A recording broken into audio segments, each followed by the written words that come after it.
Yeah.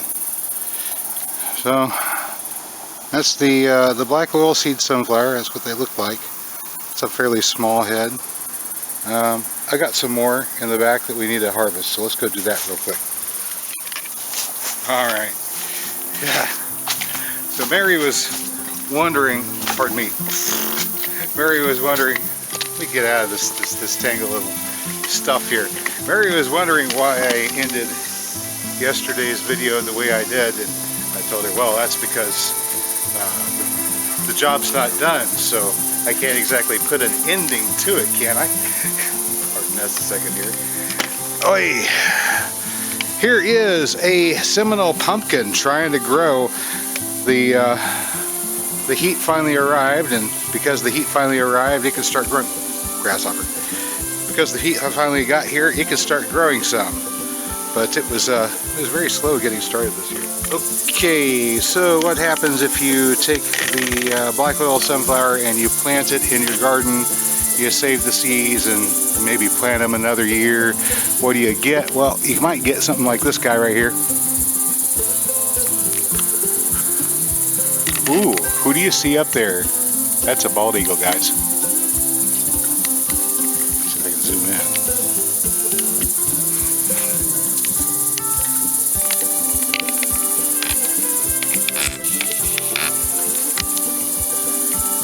And he's zooming on out of sight.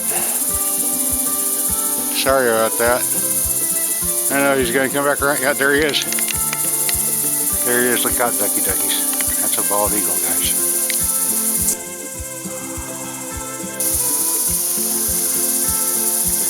I'll try to keep an eye out for him. Maybe we can get another. There he is, right over there. Right there. Oh, do you see him? He saw something. He's moving fast. Okay, he's not going to be back. Yay! At least he's not interested in my ducks, right? All right, zoom out. Yeah, quite often I will allow some of these sunflower heads to just stay in the garden, because if I do, the birds are going to come in and they're going to pick them, and giving the birds an excuse to be in here eating sunflower seeds also lets them look for caterpillars and grasshoppers and other things that I want them to hunt for me. So having some sunflowers around, it's just payment for the birds. Now what I got here, this vine is not that's not a bean vine, that's a morning vine.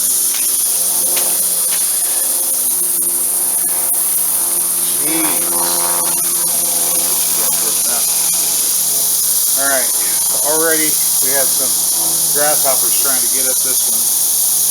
Looking at the flowers. Oh yeah, we're done. We're done here. I'm just going to go ahead and take this off. Let you guys have a look. So, the grasshoppers were starting to eat on this green bit that was left, but if you leave them to their own devices, they'll devour the seeds too. I've seen them do it time and time again. So, whenever they're ready to harvest like this, and they're down low enough that I can get them, yeah, we'll just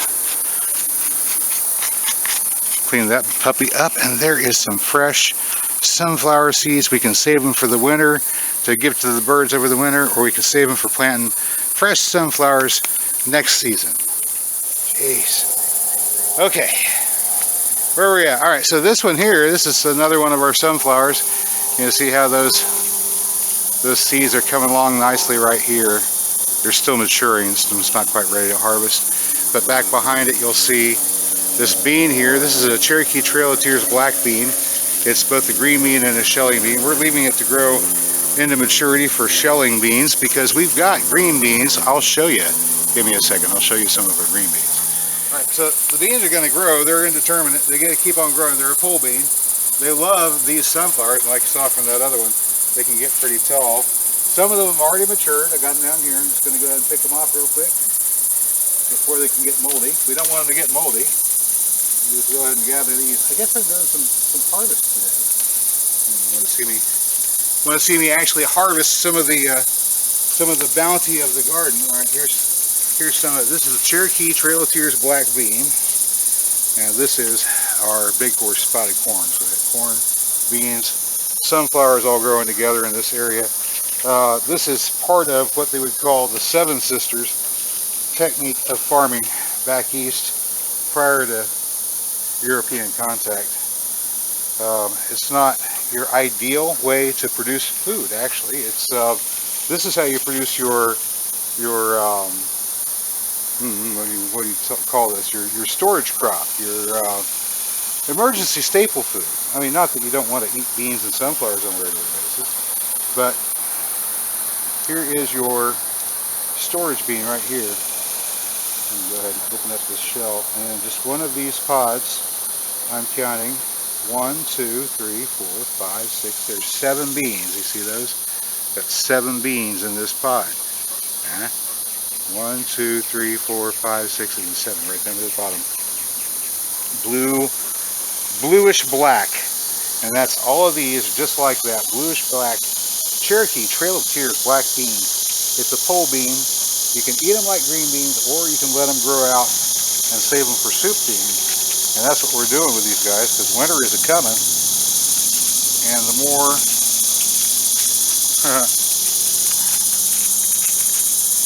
you can put away for later, the better off I think you'll be in the long run. But anyway, there we go. Just have a gander there. These tall sunflowers, you know, they make a great trellis for these beans. See, there's just more of them right here. You see them all? There's a bunch right there. They're still growing. Eventually, if the sunflower is not strong enough, it'll drag it to the ground. So you got to make sure that you don't have these too deep in with your corn, or your corn to get pulled down too. Of course, this is the big horse spotted corn. This is the kind of corn that we produce here. I'm seeing some evidence of probably some squirrel or raccoon activity down here.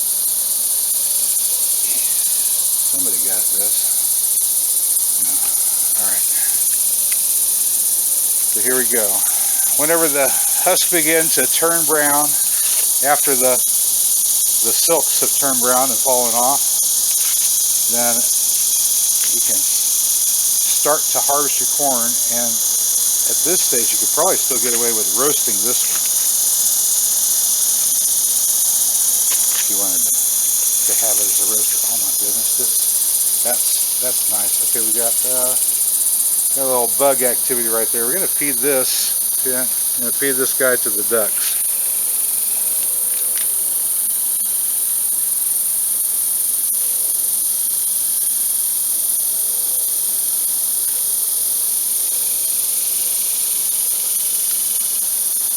So the ducks are going to get that. But that's the corn we're growing, guys. Big horse spotted corn. Look at that purple. We got white with speckles, and just kind of like a blush, like a toasted marshmallow color to it. Isn't that pretty?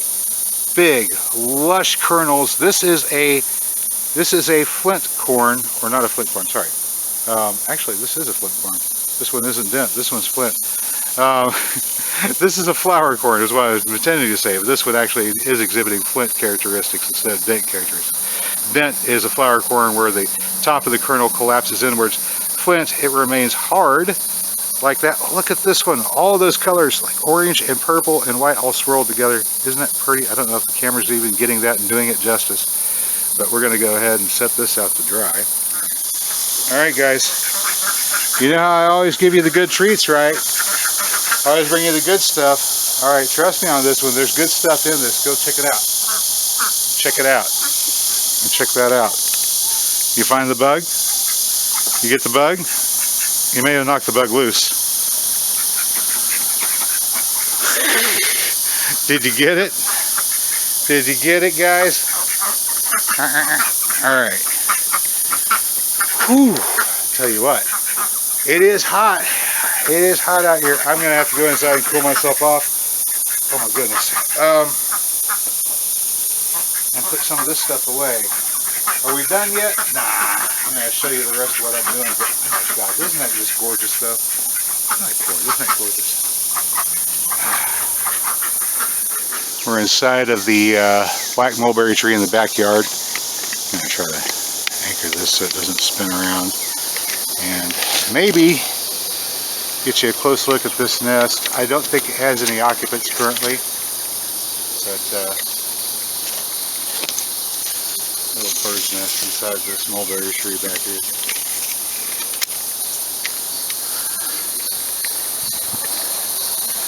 Alrighty, now guys, Mary has been telling people that we've got mullein available. We don't quite have it available yet. I mean, yes, this is all mullein seed here. That's inside of this big tall spike, and it will be available for people that are in more southern zones that might want to have access to a type of mullein that can seed and grow here further south. But it's going to be, oof, okay, there's a couple of seeds that just sprinkled. Okay, you see that they're like dust. Other than a couple that I can pull off and get right now, we're just going to wait until this flower stalk finishes blooming before we make a mullein seed available. Anyway, that's not what I'm back here for. I had mentioned a while back, I had mentioned a while back that we had something other than, sorry, are we running? Are we rolling? All right, I mentioned that we had something other than the Cherokee Trail of Tears beans to use for a green bean. We're talking about this guy right here. This is called the yard-long bean, and this is one here, right here. It isn't really a yard long. It's only about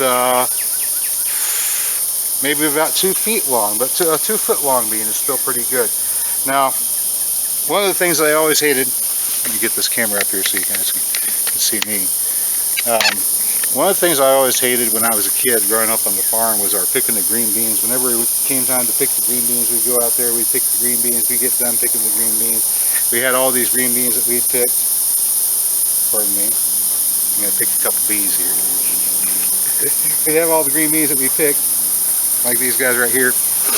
And after we get done picking them, we still had to process them before we could either eat them or can them. And part of the processing involved either breaking them or cutting them. I preferred cutting them. And whenever I did, I'd always give them a French oblique cut, because I found that made them more tender whenever you cook them later on. But of course, if you're doing them as fresh green beans, then you can just harvest them and cut them as fresh green beans. But if you're going to be cutting these things, see, every time you have to reach over there to the bowl to grab another bean, that's an extra bit of work, extra bit of time that you have to spend reaching over. If your bean was just a little bit longer, then you just make more cuts and spend less time reaching. So longer beans for your green beans, and then save the other ones for your soup beans. And we just gotta do a little sweep up here, because we're done with the red bud. Well, there was a little bit left there. Mostly it's their leaves, right? Swept up. Kind of what we're doing today, guys. Yep. Now, these leaves, I could just put them right there on the walkway, and they can decompose there, or, sorry. So, we can either distribute these leaves to the walkway, and they can decompose right down there. Oops, I got some twine I gotta pull out of this. A little mess going on. Or I could pick them up and I could put them down there in the trench to decompose. That's probably what I'm going to wind up doing, is putting them in the trenches. We're going to concentrate our organic matter. Yeah, buddy. Oh boy. And then for the rest of it, for the green stuff, since I've got you here,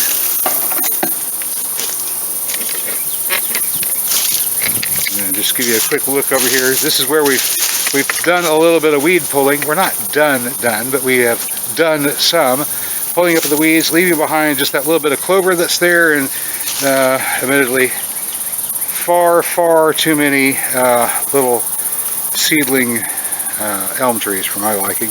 But we've got a couple red buds in there, and we're going to keep those. Anyway, over here on this side, good Lord, look at all this greenery.